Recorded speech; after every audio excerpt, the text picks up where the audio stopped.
everyone. So it's about 1:30 a.m. here, and it's midterms week, so I was working on an essay, but our Wi-Fi just went out across the whole town, so I could still work on my essay, but I decided that made a good excuse to record an ASMR video. So here we are. So today I'm going to be reading the first 2 chapters of Fire and Hemlock. I talked a little bit about it in my first video, but just in case you didn't see it or it was a while ago, I'll go ahead and read the introduction and the bit on the back as well. So, this is Fire and Hemlock.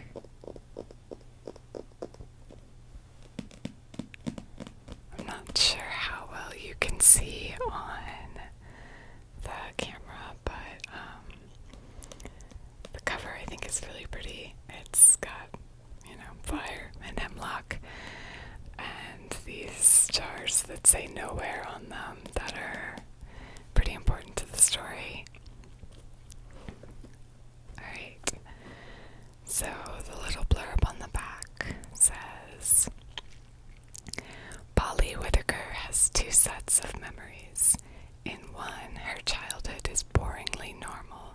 In the other, she is friends with the unusual Timeless Lynn, a cellist whose complicated life expands to include her, too. As she packs to return to college, the second set of memories blazes up to displace the first, and Polly knows something is very wrong. Why did she forget?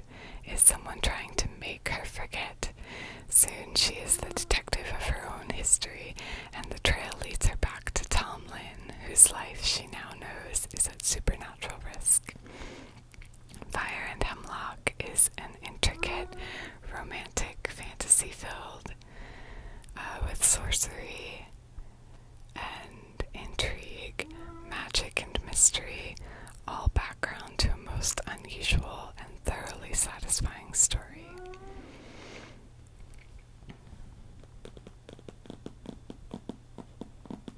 I just realized my tapping's very far away from the microphone, so I hope you can hear it. Alright.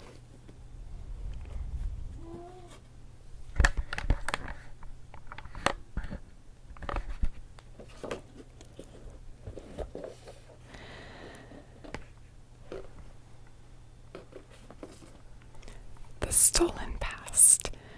A frantic sense of loss came upon Polly, so strong that, for a moment, she could have cried. Why should she suddenly have memories that did not seem to correspond with the facts? Suppose they were once facts, Polly said to herself, with her hands still resting on the book. Ever since she was a small girl, she had liked supposing things, and the habit died hard, even at the age of 19.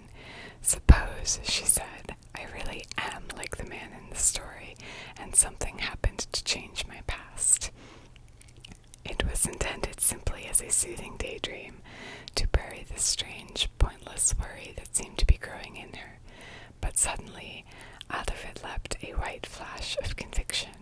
It was just like the way those 4 or more figures used to leap into being behind the fire in that photograph.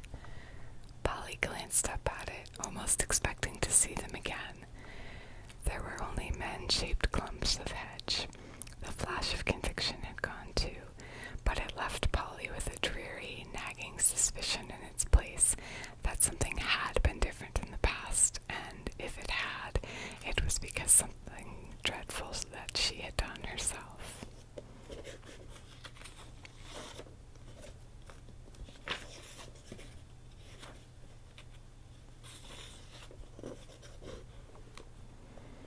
So there's an introduction by Garth Nix that I'm going to go ahead and read too. So, introduction by Garth Nix. It is a difficult task to write an introduction to a novel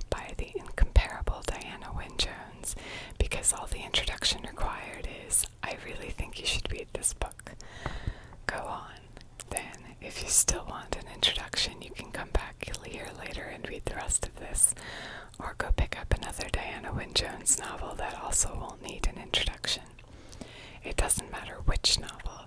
There are very few authors about whom I could happily say read any book, they're all good, and many of them are not only good, they're great, but Diana Wynne Jones is certainly among that select number. Her novels are also often great in different ways, so that when it comes to recommending particular works of Diana's, I will change my recommendation based upon the prospective reader, their current mood, the weather, and the phase of the moon. If I am actually lending a book, I also consider how recently I read it and whether or not I can bear to see it leave my library before I get a chance to read it again. If greatly pressed, I guess there is a particular charmed circle of Diana Wynne Jones books that are my favorites, books that I return to time and time again. This best of the best list, in no particular order, includes Power of Three, the first Diana Wynne Jones book I ever read at age 13, Archer's Schoon, Dog's Body, 8 Days of Luke, Charmed Life, Enchanted Glass, Howl's Moving Castle, and, of course, Fire and Hemlock. I was 22 when Fire and Hemlock was published. I bought it immediately when it was released, having been a committed Diana Wynne Jones reader for almost a decade. At the time, I was studying writing and literature at what is now the University of Canberra, happily working on my own first novel, and not very happily deconstructing numerous classic novels. Few of those books have stayed with me the way Fire and Hemlock has lingered on in my head. It is the mark of a very good book that not only does it resonate for years, you can also reread it and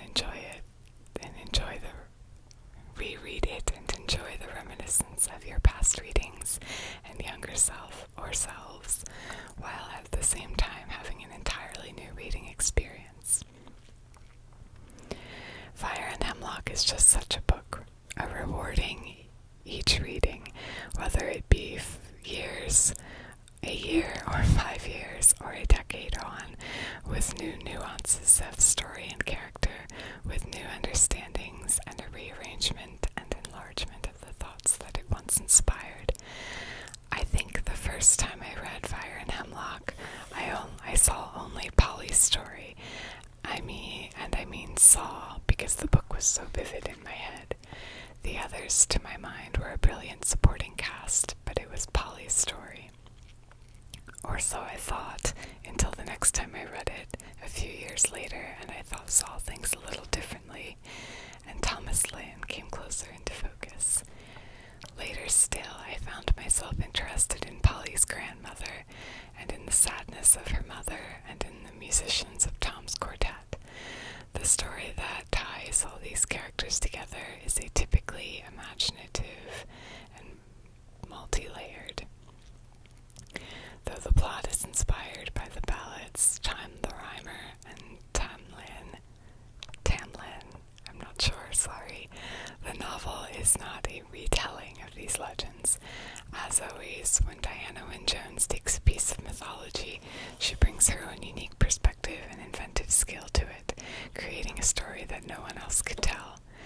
One particular talent she has is the gift to take the commonplace, the suburban and ordinary, and make it rich and strange, while still retaining its normality, so you can believe it without any difficulty at all. Whether it is Norse gods inhabiting a pool hall, as in 8 Days of Luke, or the Queen of the Fairies dividing her time between a suburban mansion and a city flat, Diana manages to make it both believable and fantastical at the same time. Fire and Hemlock was way ahead of its time when it was published in 1985.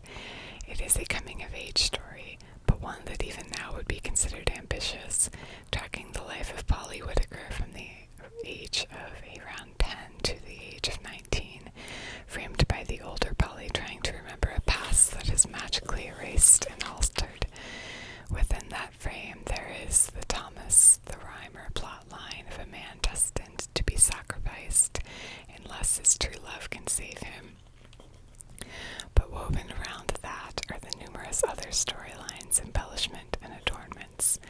Fire and Hemlock is a quest story, a love story, an adventure story, a coming-of-age story, a dysfunctional family story, a story about stories, a school story, a family saga, a mystery story, and a whole host of other kinds of stories, all worked together so wonderfully well that you will never find a stitch or even think to look for one. Before I wrote this introduction, I naturally read the book again for the 7th time, maybe even the 8th. I hadn't read it for 6 years, a figure I easily established by a form of archaeology, as after fruitlessly searching myself for Diana Wynne Jones books, I had to unstack book boxes in my shed until I came to the layer of books packed for the move to my current house.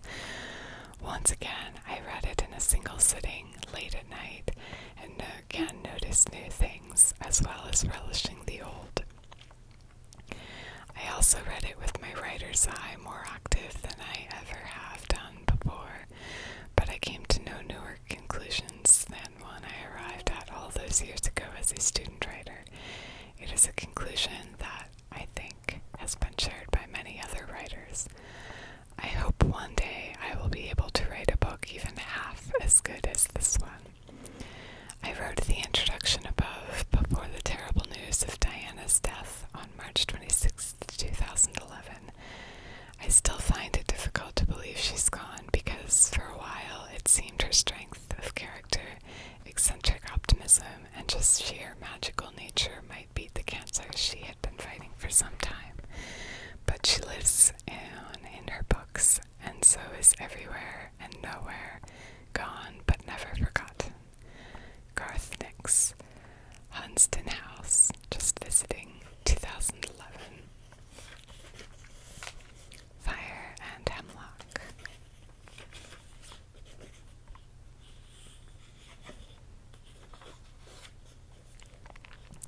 Part 1, New Hero, Allegro Vivace.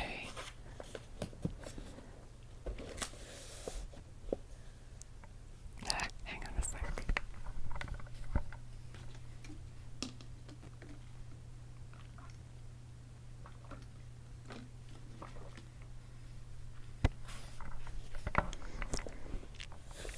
So at the beginning of each chapter, she has a little bit from one of 2 poems at the top here, and they sort of relate to what's going on in the chapter, and they're also pretty important when it gets to the end. So don't make the mistake I did the first time I read this of pretty much completely ignoring them. So here goes. A dead sleep came over me, and from my horse I fell. Tamlin. Polly sighed and laid her book face down on her bed. She rather thought she had read it after all, some time ago. Before she swung her feet across to get on with her packing, she looked up at the picture above the bed. She sighed again. There had been a time some years back when she gazed at that picture and thought it marvelous. Dark figures had seemed to materialize out of its dark center. Strong, running, dark figures, always at least 4 of them, racing to beat out the flames in the background. There had been times when you could see the figures quite clearly. Other times they had been shrouded in the rising smoke. There had even been a horse in it sometimes. Not now. Here, now, she could see it was simply a large color photograph, 3 feet by 2 feet, taken at dusk, of some hay bales burning in a field. The fire must have been spreading, since there was smoke in the air, and more smoke enveloping the high hemlock plant in the front, but there were no people in it. The shapes she used to take for people were only 2 clearly dark lumps of the dark hedge behind the blaze. The only person in that field must have been the photographer. Polly had to admit that he had been both clever and lucky. It was a haunting picture. It was called Fire and Hemlock. She sighed again and swung her feet to the floor. The penalty of being grown up was that like this photograph as they really were. And Granny would be in any minute to point out that Mr. Perks and Fiona were not going to wait while she did her packing tomorrow morning. And Granny would have things to say about feet on the bedspread. Polly just wished she felt happier at the thought of another year of college. Her hand knocked the book. Polly did not get up after all, and books put down on their faces, spoiling them, Granny would say. It's only a paperback, Granny. It was called Times Out of Mind, editor L. Perry, and it was a collection of supernatural stories. Polly had been attracted to it a couple years back, largely because the picture on the cover was not unlike the Fire and Hemlock photograph. Dusky smoke with a dark blue umbrella, like plant against the smoke. And now Polly remembered she had read the stories through then, and none of them were much good. Yet, here was the odd thing. She could have sworn that the book had been called something different when she first bought it. And surely hadn't one of the stories actually been called Fire and Hemlock, too? Polly picked the book up with her finger in it to keep the place in the story she was reading. Two-Timer, it was called, and it was about someone who went back in time to his own childhood and changed things so that his life ran differently the second time. She remembered the ending now. The man finished by having 2 sets of memories, and the story wasn't worked out at all well. Polly did not worry when she lost her place in it, as she leafed through looking for one she had thought had been called Fire and Hemlock. Odd, it wasn't there. Had she dreamed it then? She did often dream the most likely seeming things. Odder still, half the stories she thought she remembered reading in this book were not there, and yet she did very clearly remember reading all the stories which seemed to be in the book now. For a moment she almost felt like the man in Two-Timer with his double sets of memories. What a madly detailed dream she must have had. Polly found her place in the story again, largely because the pages were spread apart there, and stopped in the act of putting the book face down on her rumpled bedspread. Was it Granny who minded you putting books down like this? Granny didn't read much, anyway. And why should I feel so worried about it? Polly asked aloud. And where's my other photo, the one I stole? A frantic sense of loss came upon her, so strong that for a moment she could have cried. Why should she suddenly have memories that did not seem to correspond with the facts? Suppose they were once facts, Polly said to herself, with her hand still resting on the book. Ever since she was a small girl, she had liked supposing things, and the habit died hard, even at the age of 19.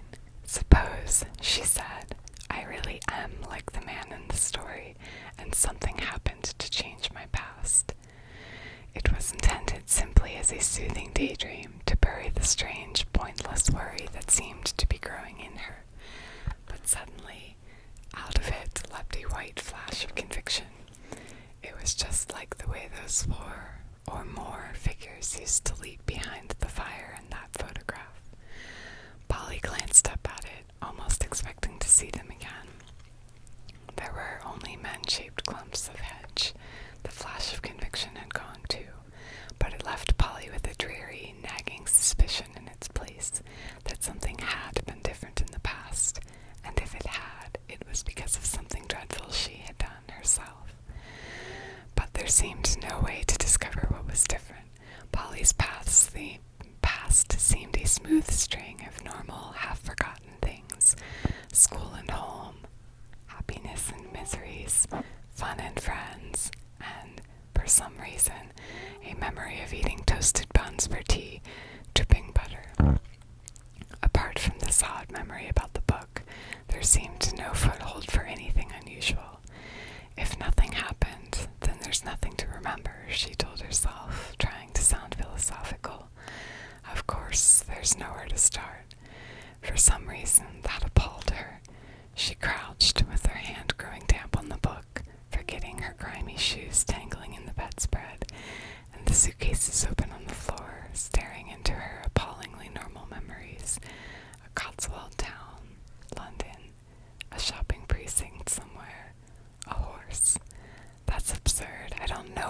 verses, she said.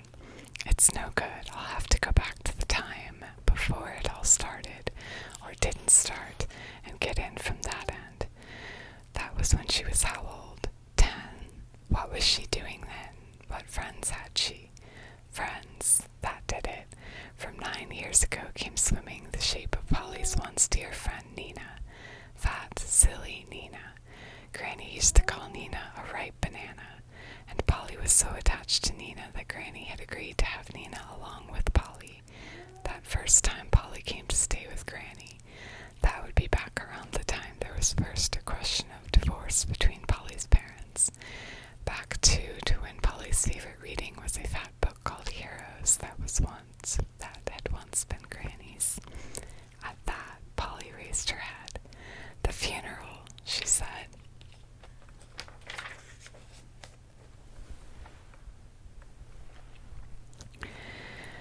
Chapter 2. Oh, I forbid you, maidens all, that wear gold in your hair, to come or go by Catterhall, for young Tamlin is there. Tamlin. In those days, people who did not know Polly might have thought she chose Nina as a friend to set herself off by comparison. Nina was a big, fat girl with short, frizzy hair, glasses, and a loud giggle. Polly, on the other hand, was an extremely pretty little girl, and probably the prettiest thing about her was her mass of long, fine, fair hair. In fact, Polly admired and envied Nina desperately, both Nina's looks and her bold, madcap disposition. Polly, at that time, was trying to eat a packet of biscuits every day in order to get fat like Nina, and she spent diligent hours squashing and pressing her eyes in the hopes of either making herself need glasses too, or at least of giving her eyes the fat, pink, staring look that Nina's had when Nina took off her glasses. She cried when Mom refused to cut her hair short like Nina's. She hated her hair. The first morning they were at Granny's, she took pleasure in forgetting to brush it. It was not hard to forget. Polly and Nina had been awake half the night in Granny's spare room, talking and laughing. They were wildly excited, and it was such a relief to Polly to be away from the whispered quarreling at home, and the hard, false silences whenever Mom and Dad noticed Polly was near. They did not seem to realize that Polly knew a quarrel when she heard one, just like anyone does. Granny was a relief because she was calm.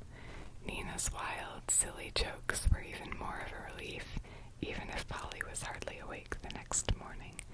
The whole first day at Granny's was like a dream to Polly. It was a windy day in autumn. In Granny's garden the leaves whirled down. Nina and Polly raced about, catching them. Every leaf you caught, Nina shrieked, meant one happy day. Polly only caught 7. Nina caught 35. Well, it's a whole week. Count your blessings, Granny said to Polly in her dry way when they came panting in to show her, and she gave them milk and biscuits. Granny always made Polly think of biscuits. She had a dry, shortbread sort of way to her with a hidden taste that came out afterwards. Her kitchen had a biscuit smell to it, a nutty, buttery smell like no other kitchen. While Polly was sniffing the smell, Nina remembered that today was Halloween. She decided that she and Polly must both dress up as high priestesses, and she clamored for long black robes. Never a dull moment with our Nina, Granny remarked, and she went away to see what she could find.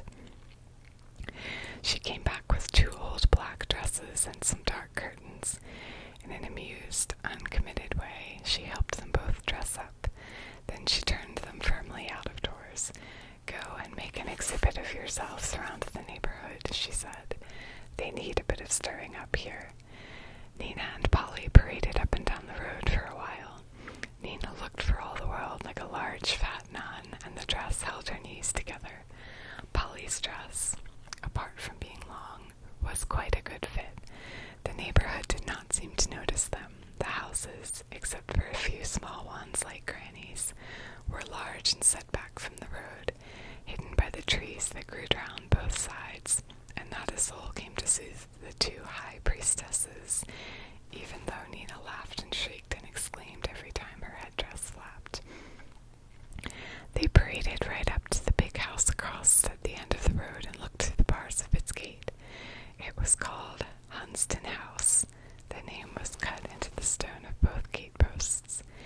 Inside, they saw a length of gravel drive, much strewn with dead leaves, and coming slowly, crunching along it towards them, a shiny black motor hearse with flowers piled on top. At the sight, Nina shrieked and ran away down the road, trailing her headdress.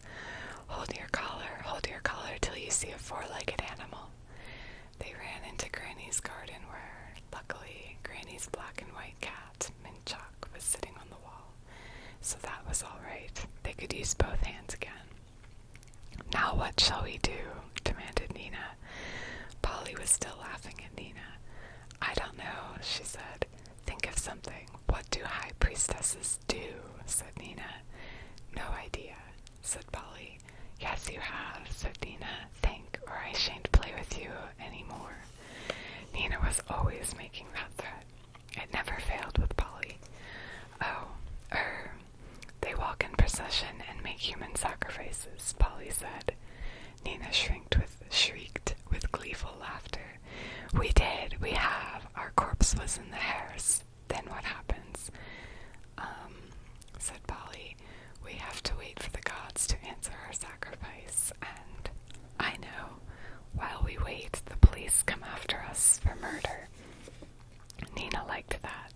She ran flapping and squawking into Granny's back garden, crying out that the police were after her.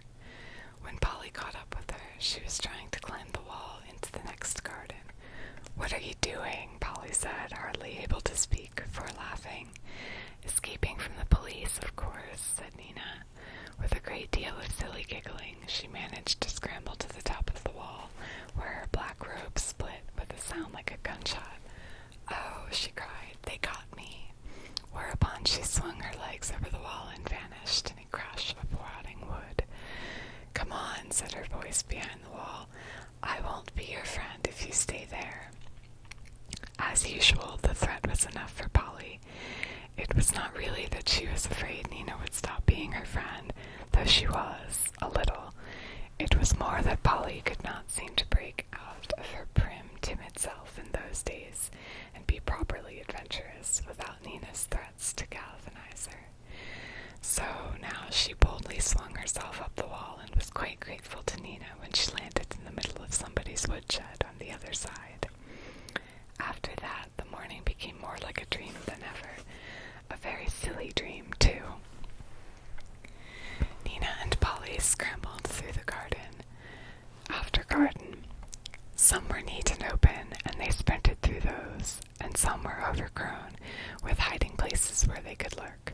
One garden was full of washing, and they had to crouch behind flapping sheets while somebody took down a row of pants. They were on the edge of giggles the whole time, terrified that someone would catch them, and yet, in a dreamlike way, almost sure they were safe. Both of them lost their curtain headdresses in different gardens, but they went on, quite unable to stop or go back, neither of them quite knowing why. Nina invented a reason in about the 10th garden. She said they were coming to a road because she could hear cars, so they went more madly than ever across a row of rotting shed roofs that leaked and splintered under them, and jumped down from the wall into what seemed to be a wood. Nina ran towards the open, laughing with relief, and Polly lost her for a few seconds. When Polly came out in the open, it was not a road after all. It was the gravel at the side of a house. There was a door open in the house, and through it Polly caught a glimpse of Nina walking up a polished passage, actually inside the house. "The cheek Nina has," she said to herself. For a moment she almost did not dare to follow Nina, but the dreamlike feeling was still on her. She thought of the threats Nina would make if she stayed hiding in the woods, and she sprinted on her toes across the space in a scatter of gravel and went into the house too, into a strong smell of polish and scent. Cautiously, she tiptoed up the passage. Here it was completely like a dream. The passage led into a grand hall with white painted staircase wrapped around the outside of it in joints. Each joint had a balcony and huge painted china vases standing around, every one big enough to contain one of Ali Baba's 40 thieves. A man met her here, as people do in dreams. He seemed to be expecting Polly. He was obviously a servitor, for he was wearing evening dress and carrying a tray with glasses on it. Polly made a little movement to run away as he came up to her, but all he said was, "Orangeade, miss. I fancy you're a bit young yet for the sherry," and he held the tray out. It made Polly feel like a queen. She put out a somewhat grubby hand and took a glass of orangeade. There was ice in it and a slice of real orange. "Thank you," she said in a stately, queen-like way. "Turn left through that door, miss," the servitor said. Polly did as he'd said. She had a feeling she was supposed to. True, underneath she had a faint feeling that this couldn't be quite right, but there did not seem to be anything to do about it. Holding the clinking glass against her chest, Polly walked like a queen in her black dress into a big, carpeted room. It was dingy in the gusty light of autumn day, and full of comfortable armchairs lined up in not very regular rows. A number of people were standing about holding wine glasses and talking in murmurs. They were all in dark clothes and looked very respectable, and every one of them was grown up. None of them paid any attention to Polly at all. Nina was not there. Polly had not really expected her to be. It was clear Nina had vanished the way people do in dreams. She saw the woman she had mistaken for Nina. It was the split skirt and the black dress which had caused the mistake, standing outlined against the dim green garden beyond the windows, talking to a high-shouldered man with glasses. Everything was very hushed and elderly. "And I shan't look on it very kindly if you do," Polly heard the woman say to the man. It was in a polite murmur, but it sounded like one of Nina's threats, only a good deal less friendly. More people came in behind Polly. She moved over out of their way and sat on one of the back row of chairs, which were hard and upright, still carefully holding her orangeade. She sat and watched the room fill with murmuring, dream-like people in dark clothes. There was one other child now. He was in a gray suit and looked as respectable as the rest, and he was rather old, too, at least 14, Polly thought. He did not notice Polly. Nobody did, except the man with the glasses. Polly could see the glasses flashing at her uncertainly as the lady talked to him. Then a new stage seemed to start. A busy, important man swept through the room and sat down in a chair facing all the others. All the rest sat down too, in a quiet, quick way, turning their heads to make sure there was a chair there before they sat. The room was all rustling when they arranged themselves, and one set of quick footsteps as the high-shouldered man walked about looking for a place. Everyone looked at him crossly. He hunched a bit. You do, Polly thought, when everyone stares, and finally sat down near the door, a few seats along from Polly. The important man flipped a large paper open with a rattle. A document, Polly thought. Now, ladies and gentlemen, if I have your attention, I shall read the will. Oh dear, Polly thought.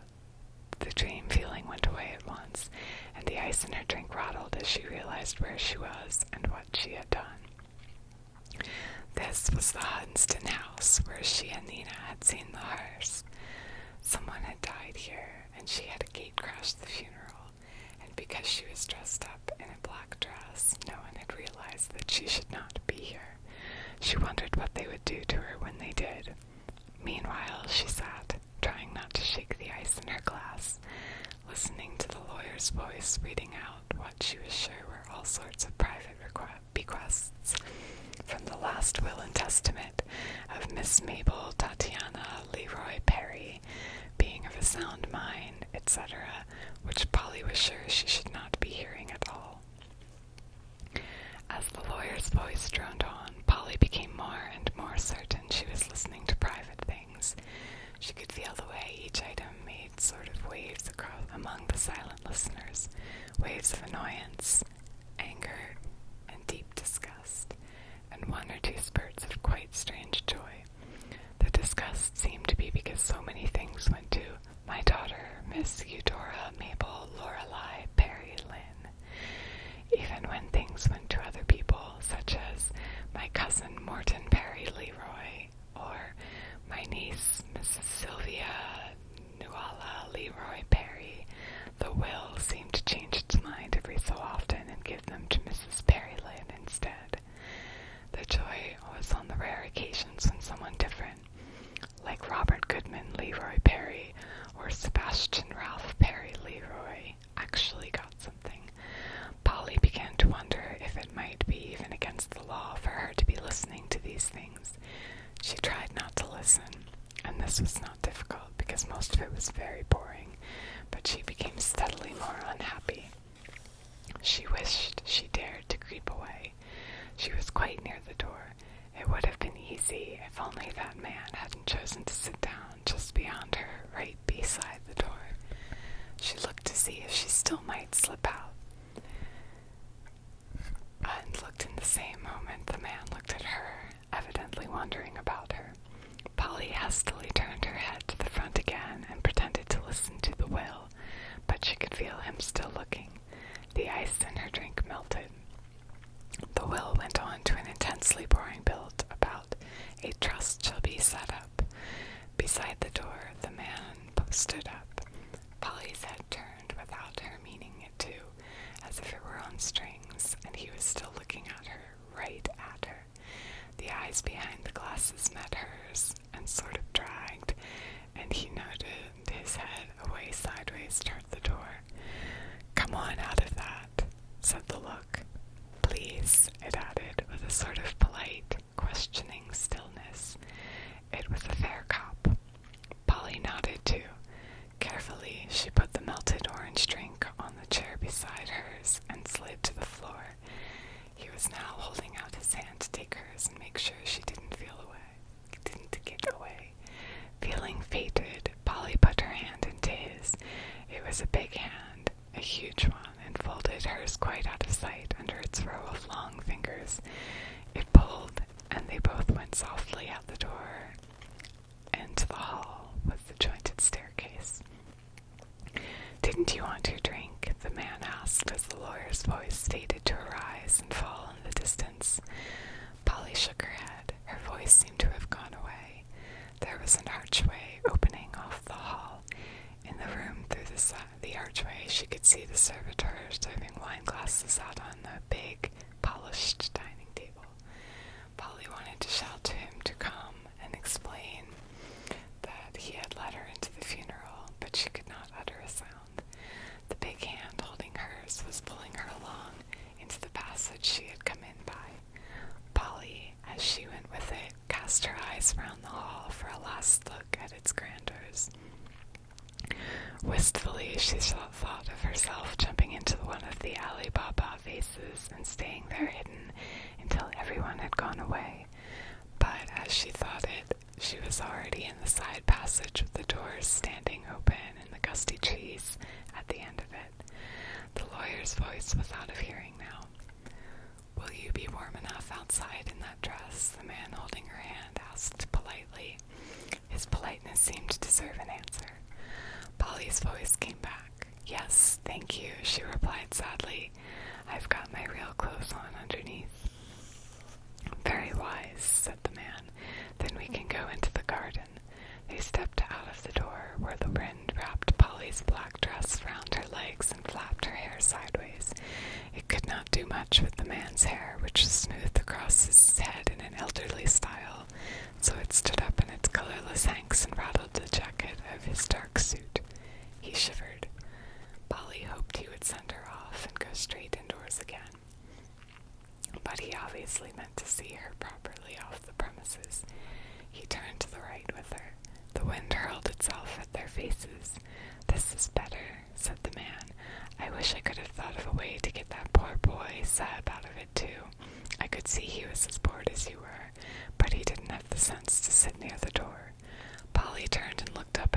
astonishment. He smiled down at her.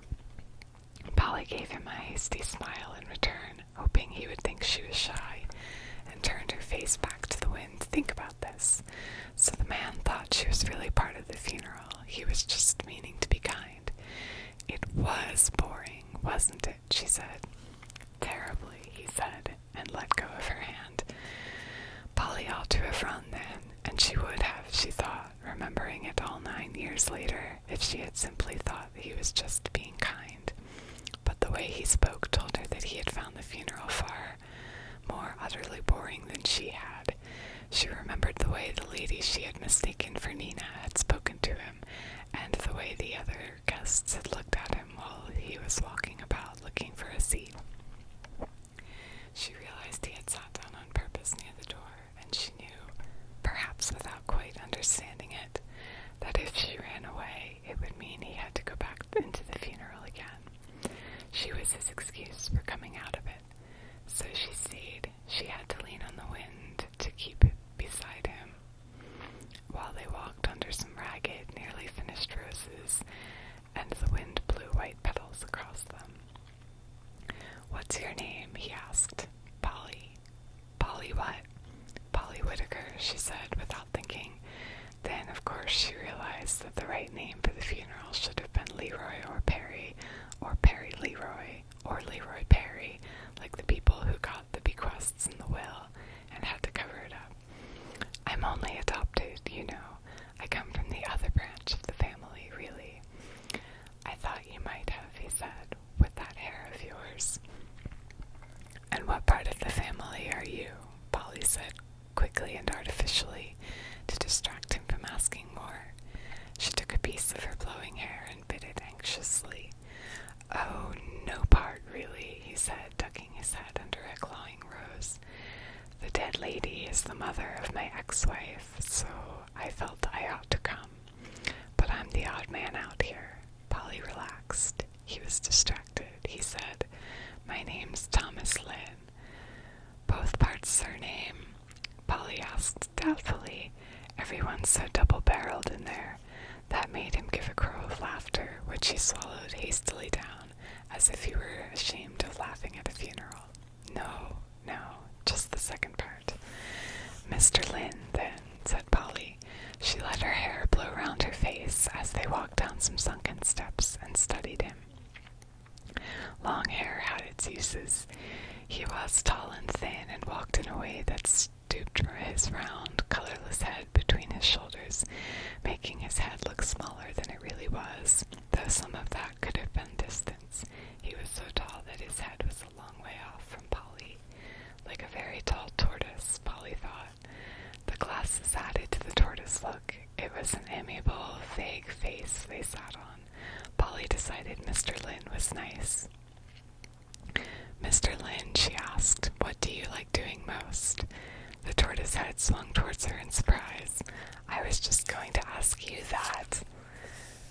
"Snap," said Polly, and laughed up at him. She knew, of course, by this time, that she was starting to flirt with Mr. Lynn. Mom would have given Polly one of her long, heavy stares if she had been there. But, as Polly told herself, she did have to distract Mr. Lynn from thinking too deeply about her connection with the funeral, and she did think Mr. Lynn was nice, anyway. Polly never flirted with anyone unless she liked them, so as they edged their way between two vast gray hedges of uncut lavender, she said, "What I like best, apart from running and shouting and jokes and fighting, is being things." "Being things?" Mr. Lynn asked. "Like what?" He sounded wistful and mystified. "Making things like heroes up with other people, and then being them," Polly explained. The tortoise head turned to her politely. She could tell he did not understand. It was on the tip of her tongue to show him what she meant by telling him how she had arrived at the funeral by being a high priestess with the police after her. But she dared not say that. "I'll show you," she said instead. "Pretend you're not really you at all. In real life, you're really something quite different." "What am I?" said Mr. Lynn, obligingly.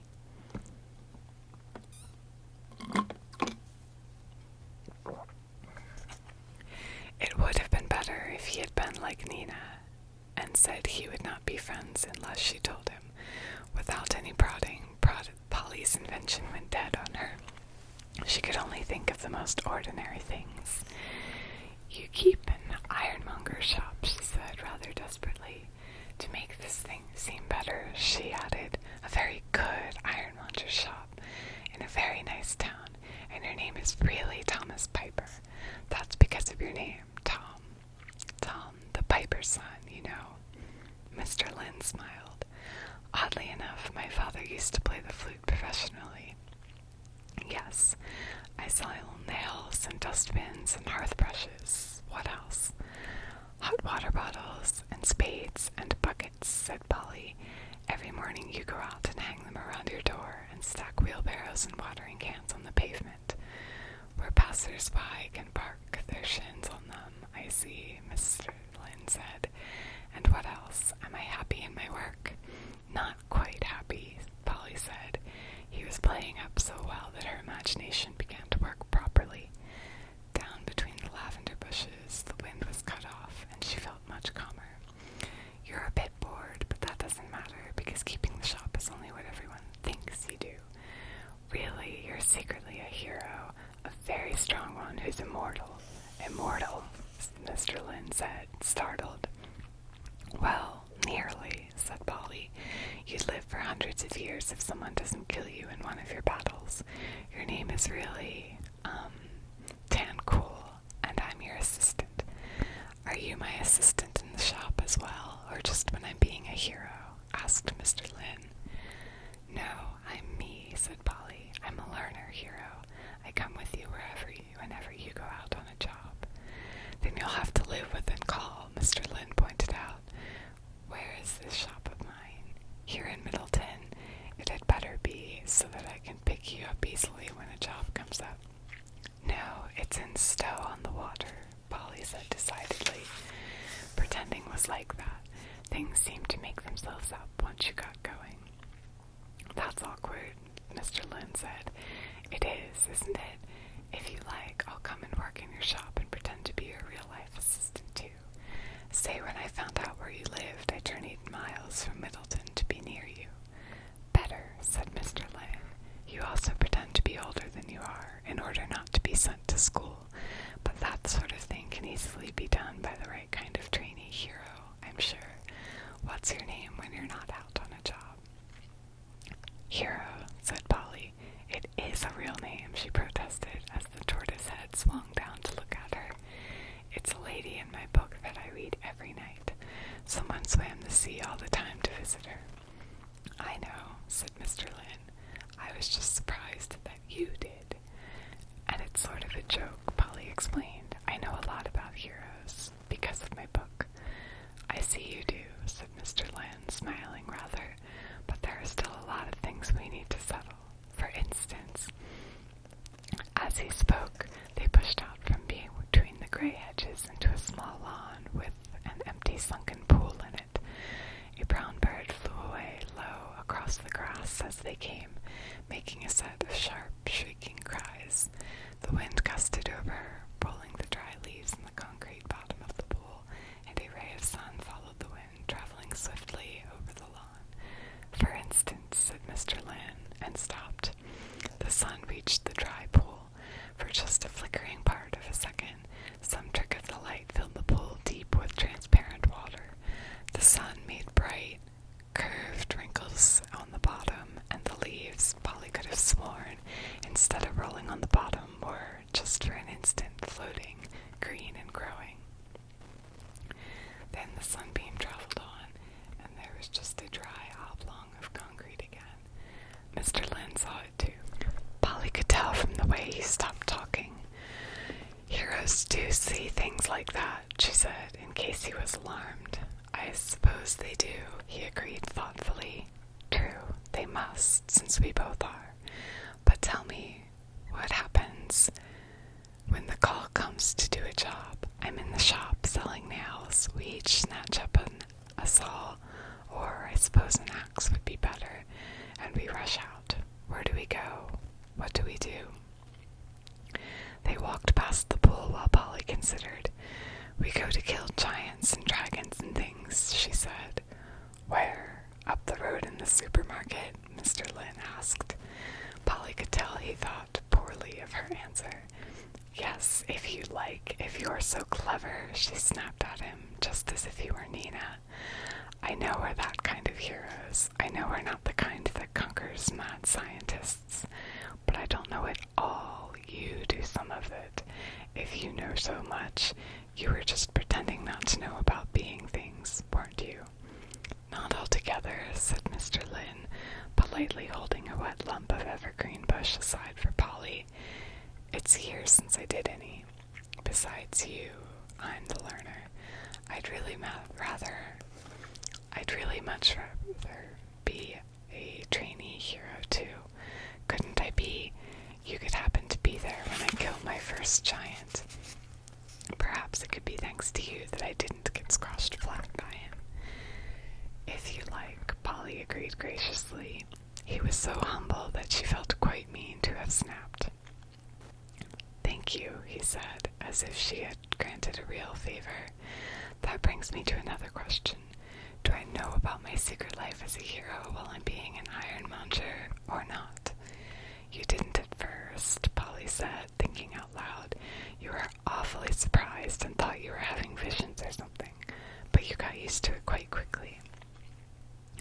Though at first I blundered about, utterly bewildered, Mr. Lynn agreed. We both had to learn as we went on. Yes, that's how it must have been. Now, what about my life selling hardware in Stow-on-the-Water? Do I live alone? No, I live there too, when I get there, said Polly. But of course, there's your wife, Edna. No, there isn't, Mr. Lynn said. He said it quietly and calmly, as if someone had asked him if there was any butter, and he had opened the fridge and found none. But Polly could tell he meant it absolutely. Well, there has to be, she argued. There's someone, I know her name's Edna, who bosses you round and makes your life a misery and thinks you're stupid and doesn't allow you enough money and makes you do all the work. My landlady, said Mr. Lynn. No, said Polly. Sister, then, said Mr. Lynn. How about a sister? I don't know about sisters, Polly protested. They wandered around the overgrown garden, arguing about it. In the end, Polly found she had to give way about Edna and make her a sister after all. Mr. Lynn was just quietly adamant over it, and he would not budge. He gave it to Polly on most other things, but not on that. Must I kill dragons? He said, rather pleadingly, as they came up to the house from the back somewhere. Yes, said Polly, it's what our kind of heroes do. But most dragons seem to have rather interesting personalities, besides probably having quite good reasons for what they do, if only one could understand them, Mr. Lynn objected. And almost every dragon slayer I ever heard of came to a sticky end in the end. Don't be a coward, said Polly. St. George in my book didn't come to a sticky end. I'm nothing like St. George, said Mr. Lynn. He didn't wear glasses. This was true, even though Polly had always imagined St. George as tall and thin like Mr. Lynn. He seemed so unhappy that she relented a little.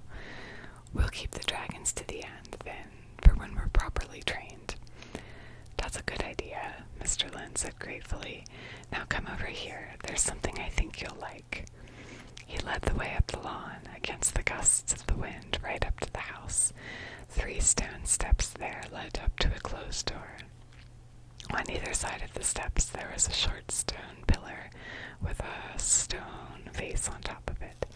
Mr. Lynn stretched his arms out so that he had a hand on each stone vase. Are you looking? He said, standing in his bowed way between them. Like Samson in my books, Polly thought, getting ready to put the temple down. Yes, she said. What? Watch. Mr. Lynn's hand moved on the right-hand vase. The vase began to spin slowly, grating a little. 2 or 3 heavy turns, and it stopped. Now Polly could see there were letters engraved on the front of the vase. Here, she read. Now watch again, said Mr. Lynn. His big left hand spun the other vase. This one went round much more smoothly. For a while it was a gray stone blur, then it grated, slowed, and settled, and there were letters on it too. Now, Polly read. Now, here. What does that mean?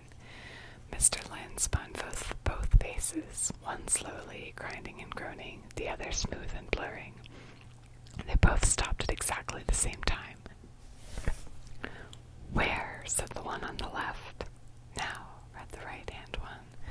Upon which Mr. Lynn spun them again. This time, when they stopped, the vases read no and where. Oh, I see, said Polly. Nowhere. That's clever. She moved sideways to look round the curve of the vases, and found they still said nowhere, even though this was because the left-hand vase now seemed to say now, and the right-hand one here, from where she had moved to. Both vases really said nowhere, but the letters were so arranged on them that you could never see the whole word at once on the same vase. Polly made sure by going right up to them, tucking under Mr. Lynn's arm, and putting her hand sideways to read the letters round to the other side. Yes, that's right, Mr. Lynn said. They both say nowhere, really. He spun them again, the slow grinding one and the fast smooth one, and this time they came up with here, now. Heroes see things like that, he said. It's obviously an enchantment of some kind, Polly agreed, humoring him. It must be, he said. It sounded as if he was humoring her. Here they both looked round. Polly was not sure why. The boy who had been at the funeral was standing behind them, still very smooth and neat in spite of the wind. Maybe he had snorted. At any rate, he was looking very scornful. Oh, hello, Zeb, Mr. Lynn said. You got out at last, then? Only because it's over, the boy said contemptuously. Is it? Thank goodness for that, Mr. Lynn said. Instead of answering, the boy simply turned round and walked away. Mr. Lynn's face, Polly thought, showed just a trace of hurt feelings. What a horrible, rude boy, Polly exclaimed, hoping it was loud enough for the boy to hear as he walked. But he walked very quickly and was out of sight round the corner of the houses before she had finished saying it. What relation is he? She asked. Son of Laurel's cousin, distant enough, Mr. Lynn said. He stood looking the way the boy had gone, in an absent, unhappy way that made Polly uncomfortable. But when he looked down at her, he seemed quite cheerful. I think we could risk going back in again now, he said. They tell me I'm allowed to choose some of the old lady's pictures. Would you like to help me choose? He held out his hand to Polly and smiled. Polly almost took hold of it. Then she backed away. Mr. Lynn stayed with his hand awkwardly stretched out, and the smile died off his face, leaving it perplexed and a good deal more hurt than he had looked over Zeb's rudeness. What's the matter? He asked. It made Polly feel mean as well as dishonest. I'm not a relation, she blurted out. She could feel her cheeks stinging as they turned red. I came in by mistake. I thought Nina was in here, being silly, you know. I had an idea it was something like that, Mr. Lynn said rather sadly. So you're not coming? I will if you want me to, Polly said. I'd be very much obliged if you would, said Mr. Lynn. His hand was still stretched out. Polly took hold of it, quite extraordinarily glad to have told him the truth, and they went on round the house the way Zeb had gone. So my first giant is to be in the supermarket, Mr. Lynn said as they turned the corner. Quite a small one, or he wouldn't fit, Polly said consolingly. This side of the house was the grand front. There was a large space of gravel with cars parked in it. These must have been the cars they had heard, which made Nina think they were coming to the road. Polly wondered where Nina was, but she was far too interested in her own adventures to worry about Nina. Numbers of people, dark, dressed, and sober from the funeral, were drifting out of the open front door of the Hunston house and wandering around on the gravel. Some seemed to have come out for fresh air. Some were getting into cars to leave. Polly and Mr. Lynn went along the side of the house to the front door. Even a small one would get into the local papers, Mr. Lynn said. What do we say to the reporters? Leave all the interviewing to me, Polly said grandly. Perhaps it was a strange conversation. Perhaps this accounted for the unfriendly looks they got from the people around the front door. Some pretended not to notice Polly and Mr. Lynn. Others said, "Hello, Tom," but they said it in a grudging sort of way and raised their eyebrows at Polly before they turned away. By the time she and Mr. Lynn had edged their way inside into the grand hall again, Polly was sure this had nothing to do with their conversation. The people crowding the hall, she could somehow tell, were the most important members of the family. Every one of these gave Mr. Lynn a disapproving look, if they bothered to notice him at all, before turning away. Before they had pushed their way halfway across to the stairs, Polly did not wonder Polly did not wonder that Mr. Lynn had wanted her to keep him company indoors. The one person who spoke to Mr. Lynn was a man Polly did not like at all. He turned right around in the middle of talking to someone else in order to stare at Mr. Lynn and Polly. He was a big, portly person with dark, pouchy piece of skin under each eye. Slithering off as usual. "Are you Tom?" he said jovially. It was not nearly as jolly as it sounded. "No, I'm still here, Morton, as you see," Mr. Lynn said, tucking his head apologetically. "Then stick around," the man said, "or you'll be in real trouble." He laughed to pretend it was a joke. It was a deep, chesty laugh. Polly thought of it as a fatal laugh, the way you think about a bad cough. The man turned away, laughing, this chesty laugh. "Laurel told me to tell you," he said, and went back talking to the person he had turned away from. "Thanks," Mr. Lynn said to his back, and towed Polly on across the hall. They had reached the foot of the jointed staircase when the servitor politely stopped them. "I beg your pardon, sir. Will you or the little girl be staying for lunch?" "I don't," Mr. Lynn began. He stopped and looked down at Polly, rather dismayed. He had obviously forgotten she was not supposed to be there. "No," he said. "We'll be leaving almost at once. Thank you." The servitor said, "Thank you, sir," and went away. Polly did not blame Mr. Lynn for not doing what the laughing man had told him to do. "Who was that man?" she whispered as they went up the stairs. "One of the caterers, I think," said Mr. Lynn. "No, silly, the one with the black poached eyes," Polly whispered. That made Mr. Lynn utter a yelp of laughter, guiltily cut short. "Oh, him. That's Seb's father, Morton Leroy. He and Laurel are probably going to get married. The pictures are in here." Polly had hoped that they would be going right up the stairs round all the joints so she would have a chance to investigate the upstairs of Hunston House. But the room Mr. Lynn went into was off a half landing, only one short flight up. It was a small, bare place. There were marks on the carpet where furniture had stood for a long time and then been taken away. The pictures were leaning against the walls to the left and right in stacks. "Some of these, as I remember, were very nice," Mr. Lynn said. "Suppose we lean all the ones we think are worth taking against the wall under the window and then consider which to take. I was told I could have 6. As soon as they started looking at the pictures, Polly discovered that the ones leaning on the left-hand wall were by far the most interesting. She left Mr. Lynn to sort through the ones on the other side of the room and knelt facing the left wall, using her chin and stomach to prop up the front pictures on while she leafed over the ones behind like the pages of a heavy book. She found a green, sunlit picture of old-fashioned people having a picnic in the wood, in a pile that was otherwise only saints with cracked gold paint on their halos. The next pile had a strange, tilted view of a fairground, a lovely Chinese picture of a horse, and some sad pink and blue harlequins beside the sea. Polly Polly put all these against the end wall at once. There was one on top of the third pile that she liked too. It was a swirly, modern painting of people playing violins.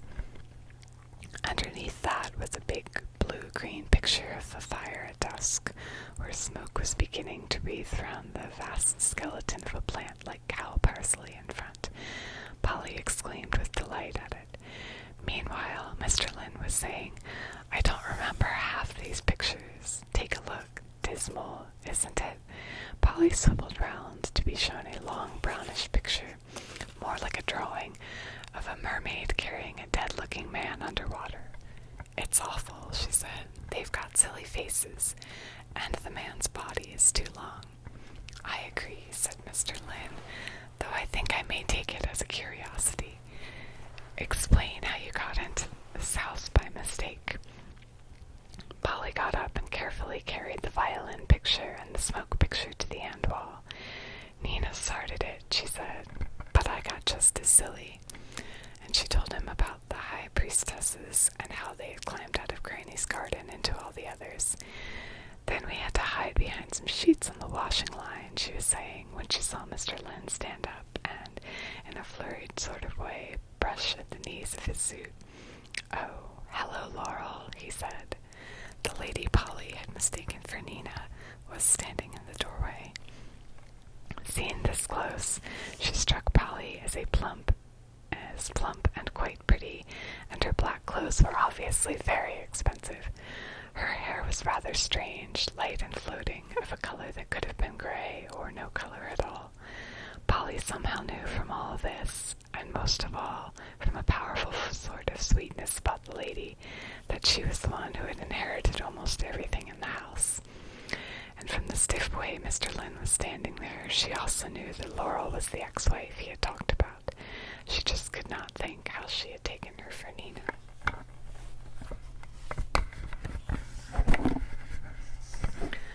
"Tom, didn't you know I'd been asking for you?" Laurel said. Then, before Mr. Lynn could do any more than shake his head, he was going to lie about that, Polly noticed with interest. Laurel's eyes went first to the pictures and then to Polly. Polly jumped as the eyes met hers. They were as light as Laurel's hair, but with black rings and lightness, which made them almost seem like a tunnel Polly was looking down. They had no more feeling than a tunnel, either, in spite of the sweet look on Laurel's face. "When you choose your pictures, Tom," Laurel said, looking at Polly, "don't forget that the ones you can have are the ones over there." Light caught colors from her rings as her hands pointed briefly to the right-hand wall. "The ones against the other wall are all too valuable to go out of the family," she said. Then she turned around and went out onto the landing, somehow taking Mr. Lynn out there with her. They half shut the door. Polly stood by the window and heard snatches of the things they said beyond the door. First came Laurel's sweet, light voice saying, "All asking who the child is, Tom," to which Mr. Lynn's voice muttered something about "in charge of her, couldn't just leave her." She could tell Laurel did not like this, because she seemed pleased when Mr. Lynn added, "Away shortly, I've got a train to catch." One thing was clear, Mr. Lynn was very careful very carefully not telling Laurel who Polly was, or how she got there. Polly leaned against the window, looking down at cars on the gravel, and considered. She was scared. She had thought it would be all right to come back into the house if Mr. Lynn asked her. Now she knew it was not. Mr. Lynn was having to be artful and vague in order to cover it up. Laurel was frightening. Polly could hear her arguing with Mr. Lynn now. Out on the landing, her voice all angry tinkles, like ice cubes in a drink. "Tom, whether you like it or not, you are." And a bit later, "Because I tell you to, of course." And later still, "I know you were always a fool, but that doesn't let you off." Listening, Polly began to feel angry as well as scared. Laurel was a real bully, for all her voice was so sweet. Polly went over to the pictures on the other side of the room, the ones Mr. Lynn was allowed to have. Sure enough, as she had expected, they were nothing like as good as the ones on the left-hand side. Most of them were terrible. Since the argument was still going on, outside on the landing, Polly tiptoed back to the pictures as she had leaned against the wall by the window. Back and forth she tiptoed, putting all the good, interesting pictures she had already chosen into the stacks against the right-hand wall, and a few, not so terrible, to lean on the wall by the window, to look as if they had been chosen. Then, to make things look the same as before, she took terrible pictures from the right-hand wall to the left-hand stacks. They ended up a complete mixture. When Mr. Lynn came back into their mind...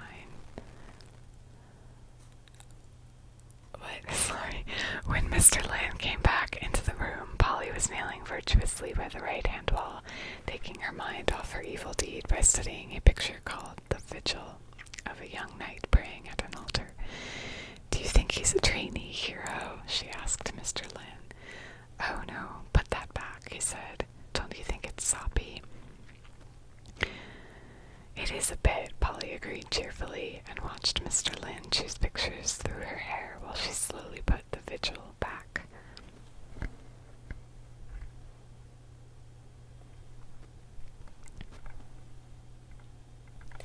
That was how she got Fire and Hemlock, of course.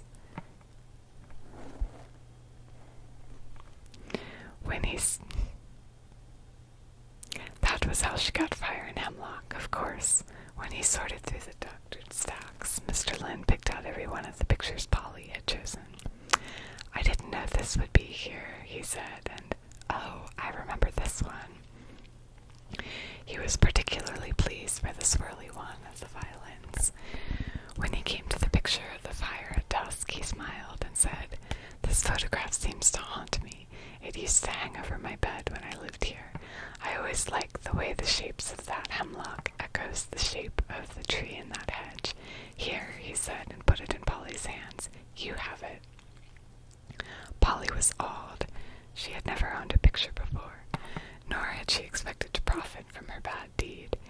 "You don't mean I can keep it?" she said. "Of course you can," said Mr. Lynn. "It's not very valuable, I'm afraid, but you'll find it grows on you. Keep it instead of a medal for life-saving." At this point, Polly tried to say thank you properly, but he cut her off short by saying, "No, come on, I think your granny may be worried about you by now." Mr. Lynn had to carry the picture along with his 5 others. It bumped against Polly's legs as she walked, which threatened to break the glass. The other funeral guests were having lunch by then. Polly could hear the chink of knives and forks as they hurried through the empty hall. Polly was glad. She knew if they met Laurel on the way out, Laurel would know at once that Mr. Lynn had all the wrong pictures. Thinking of Laurel as she trotted beside Mr. Lynn down the windy road caused Polly, for some reason, to say, "When I come to work as your assistant in your iron mounter shop, I'm going to pretend to be a boy. You pretend you don't know." "If you want," said Mr. Lynn, "as long as it doesn't mean cutting your lovely hair."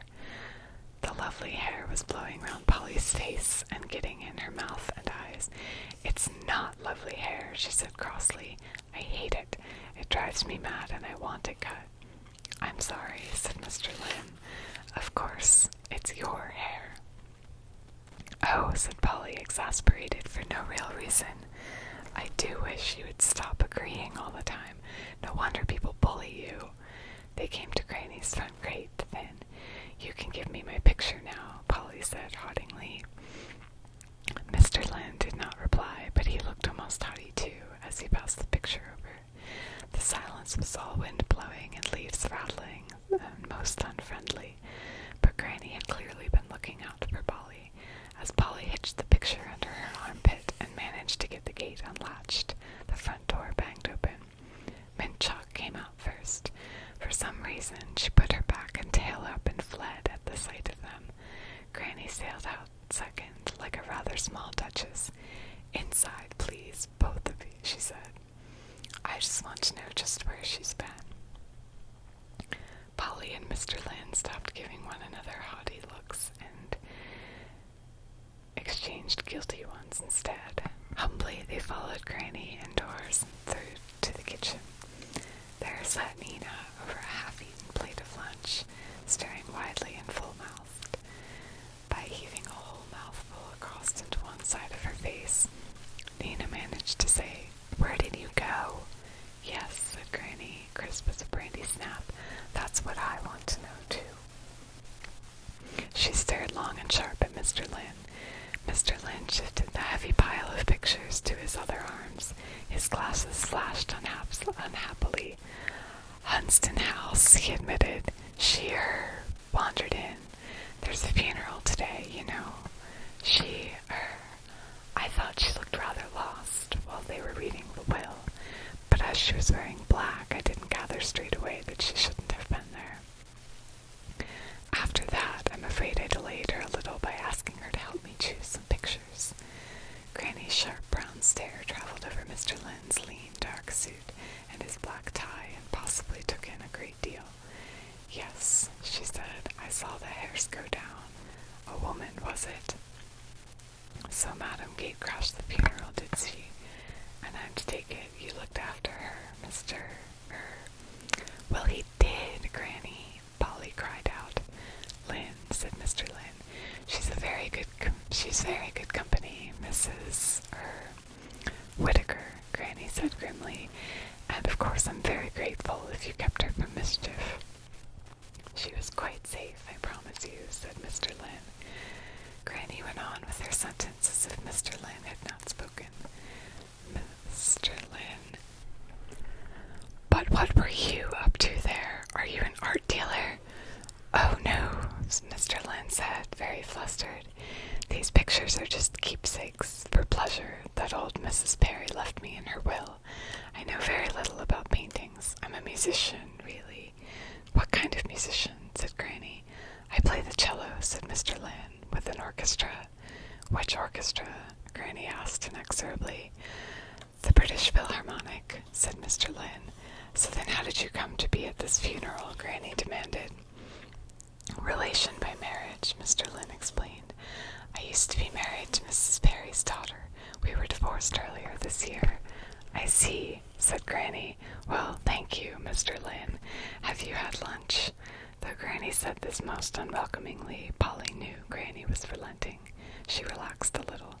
The way Granny was interrogating Mr. Lynn made her most uncomfortable, but Mr. Lynn remained flustered. "Thank you, no. I'll get something on the station," he said.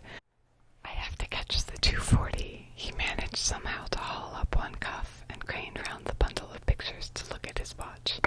"I have to be in London for a concert this evening," he explained. "Then you'd better run," said Granny. "Or is it Main Road you go from?" "No, Miles Cross," said Mr. Lynn. "I must go." And go he did, nodding at Polly and Nina, murmuring goodbye to Granny, and diving through the house in big strides like a laden ostrich. The front door slammed heavily behind him. Minchok came back in through her cat flap in the back door. Granny turned to Polly. "Well, madam." Polly had hoped the trouble was over. She found it had only begun. Granny was furious. Polly had not known before that Granny could be this angry.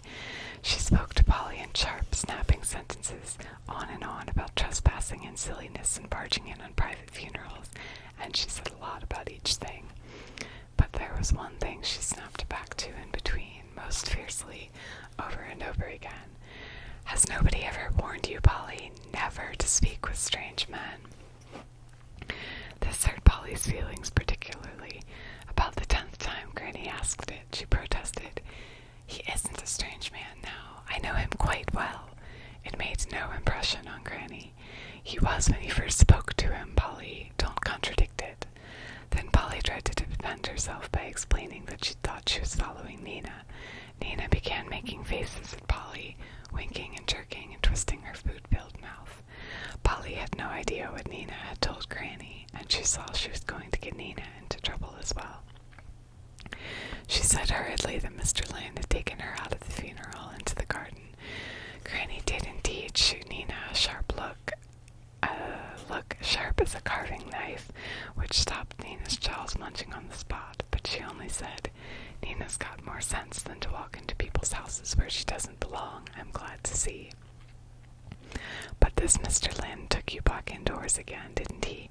Why, he must have known that you didn't belong." Granny seemed to know it all by instinct.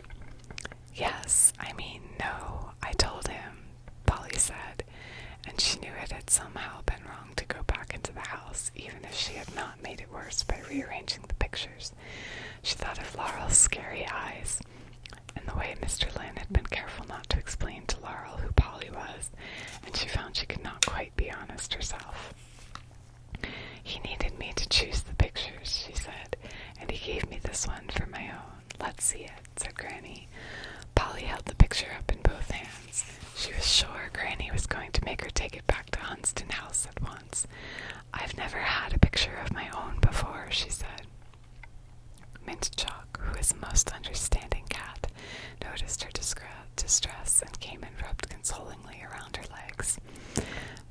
Said Granny, surveying the fire and the smoke and the hemlock plant. "Well, it isn't an old master, I can tell you that. And Mr. Lynn gave it to you himself, without you asking. Are you sure?" "Yes," said Polly. "This was the truth, after all. It was instead of a medal for life-saving." "Very well," Granny said, and to Polly's immense relief, "keep it if you must, and you'd better get that old dress off you, and some lunch inside you before it's time for tea." Nina was on pudding by the time Polly was ready to eat, and Mint Chalk came and stationed herself expectantly between them. Mint Chalk had gotten her name for being frantically fond of mint chocolate ice cream, which was what Nina had for pudding. But Mint Chalk liked cottage pie, too. It was a very respectable funeral, Polly explained as she started on her cottage pie. "Boring, really." "Respectable," Granny said, plucking Mint Chalk off the table. "And I like Mr. Lynn," Polly said defiantly. "Oh, I dare say there's no harm in him," Granny admitted. "But you don't go in that house again, Polly. What kind of respectable people choose to get buried on Halloween?" "Perhaps they didn't know the date," Nina suggested. Granny snorted. Later that day, Granny and Nina helped Polly bang a picture hook into the wall and hang the picture above Polly's head, where she could see it when she lay down to sleep. It had hung there ever since. Polly remembered staring at it while Nina clamored to be told about her adventures. Polly did not want to tell Nina. It was private. Besides, she was busy trying to make out whether the shapes in the smoke were really 4 running people or only people-shaped lumps of hedge.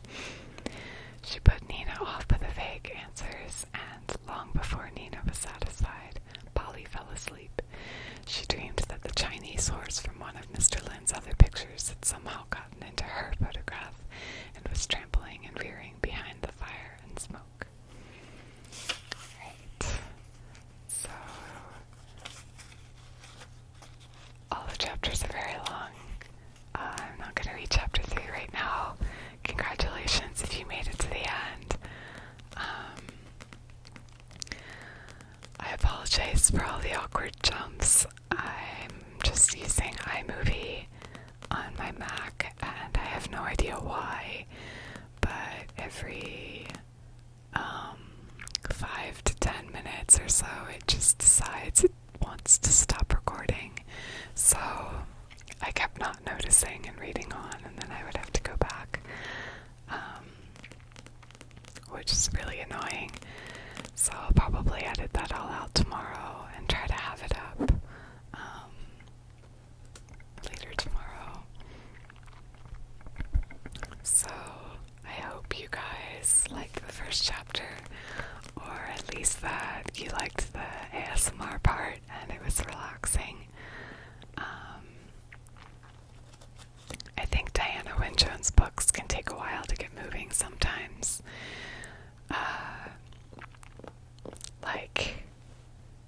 There's a lot of intro and a lot of background before there's a lot of actual plot. But I also think they're still really good because her writing's always beautiful and everything's very atmospheric. I'm tapping on here. I don't know how well you can hear because it's kind of far from the microphone, but my cat